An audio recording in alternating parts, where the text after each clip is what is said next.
Hi guys, good evening, and welcome back once again to the EdWord. I'm your host Eddie, and in tonight's video I will be discussing what I thought of the latest episode of AMC's Fear the Walking Dead.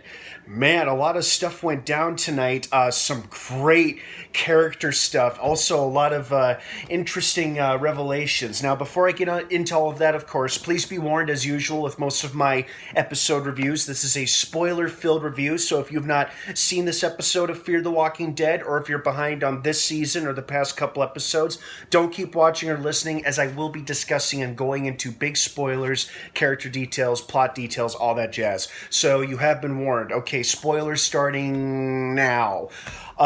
Great episode. You know, this episode was another perfect example of great character work.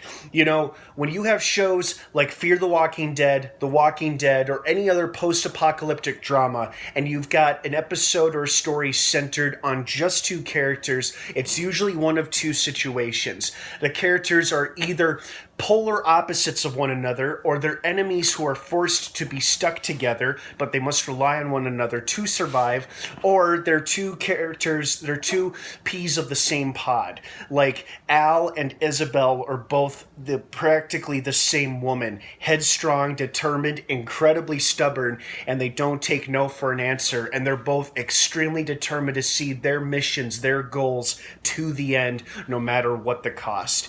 But then at the same time, they're also both vulnerable. You know, we got to see a bit of vulnerability from Al, which I think was kind of nice, because as much as I like her, you know, she can be a bit of a hard ass and kind of a mystery to read as well. And it was nice that we got some backstory about her, how she tragically never got to say goodbye to her brother who died during the early days of the outbreak, or how she's Polish in descent and her parents were, and they gave her a super long last name, and how apparently, you know, she's gay, which is, you know, great, good for her. I mean, but we just learned so much about her, and then we got to meet this other character who's so much like her, and it just made for awesome character scenes. I mean, you could just feel like the tension and the mistrust, and then the eventual mutual understanding and like the bonding that these two women went through throughout this whole episode. I mean, both actresses did a great job too. I mean, they both did a very, very, very good job in this episode. They both gave stellar performances. You can tell that they were both so determined to complete their missions and their tasks, and yet at the same time, neither one of them could go forward with what they were supposed to do. Isabel couldn't kill Al, and Al couldn't reveal to her friends what had really happened to her, which I thought was pretty remarkable, because Al's always looking for a story, always looking for something juicy. And for once, she protected and respected a fellow survivor's privacy and wishes. You know, she didn't try to exploit it or anything like that. And I like to think that Al grew a lot during this episode, and I hope we get to see that growth throughout the rest of the season. Now, getting to Isabel and her community's origins. We didn't learn a whole lot about them, but we learned enough, I feel like. Obviously, she didn't say where they were headquartered at, what they're called, where their base is, but she did give some pretty big clues that they are well organized, well trained.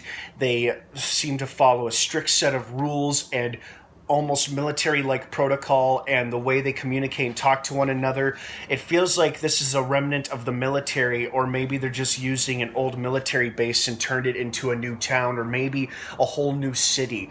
We're not real. It seems like their main intent is just going out and scavenging for supplies.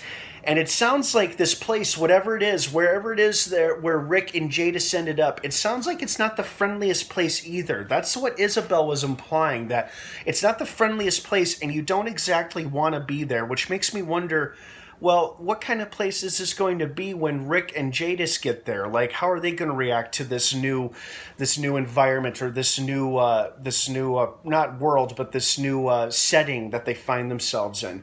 So again, this episode, this episode did a good job of answering some questions and then raising some new ones. So that's what I liked about it.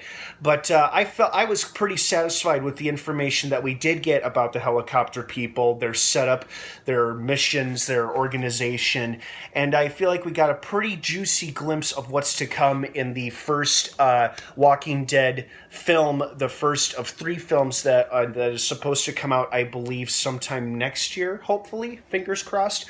Hopefully with Comic-Con right around the corner, we'll get some official confirmations and announcements sooner rather than later. But in the meantime, it sure is fun to speculate, and this show has been a lot of fun to watch too. I'm very excited for the next episode, and I hope we get to see more episodes like this one where we get such great, intense character scenes while all the while they're doing great world building and teasing of what could be in the future.